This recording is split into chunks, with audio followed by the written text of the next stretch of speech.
Hey, it's that time of year again. It's March Madness time. So we're all excited for the basketball tournament to start. Our brackets are filled out and we're ready to go.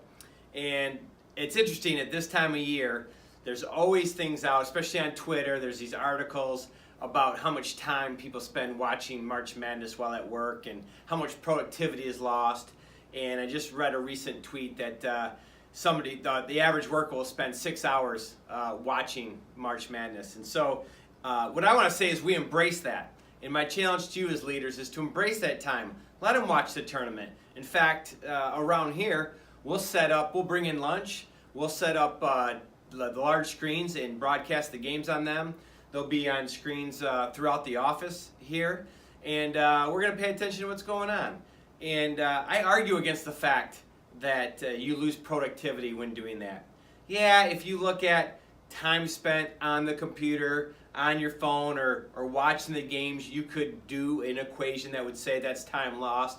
That would be non-productive. But to me, it adds to productivity. You only not lose it, you gain it.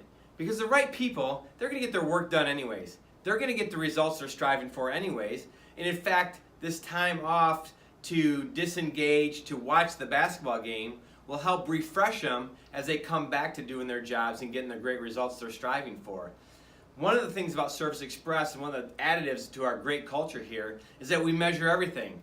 We have a great performance measurement system that goes not only through company-wide, different departments, right down to each office, but right down to each individual. And they're on our company intranet for everybody to see. And so I don't worry about the small things like watching March Madness games or time spent on Facebook or Twitter or Instagram. You know why? Because I can see the results they're getting. And if by doing those things, that refreshes them and that adds to the results, I am all for it. And so, leaders, let's relax out there. Let's not just let them watch it. Let's embrace them. Let them take a long lunch if they want to get together and go out to the restaurant and watch some of the games. Let's set it up for them to watch around the office to do that. The right people, it will help drive them to better results. Yes, you're going to have some of the outliers, maybe some of the wrong people that take advantage of this and many other things. But again, if you're tracking the results, you know that. You know that before you get into March Madness. And so don't punish the right people for maybe something that the few wrong people do.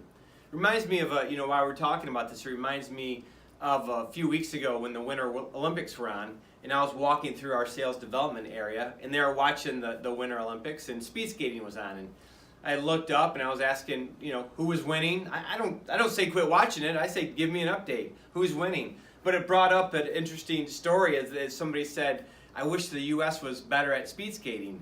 I was like, what do you mean? Eric Hyden. And so for you millennials out there, you might not know who Eric Hyden is. But in 1980, Eric Hyden won 5 Olympic gold medals for the United States. And so I mentioned this to him. And it's kind of funny, before I even left the area, they Googled Eric Hyden. They're like, oh, 5 gold medals. I was like, told you.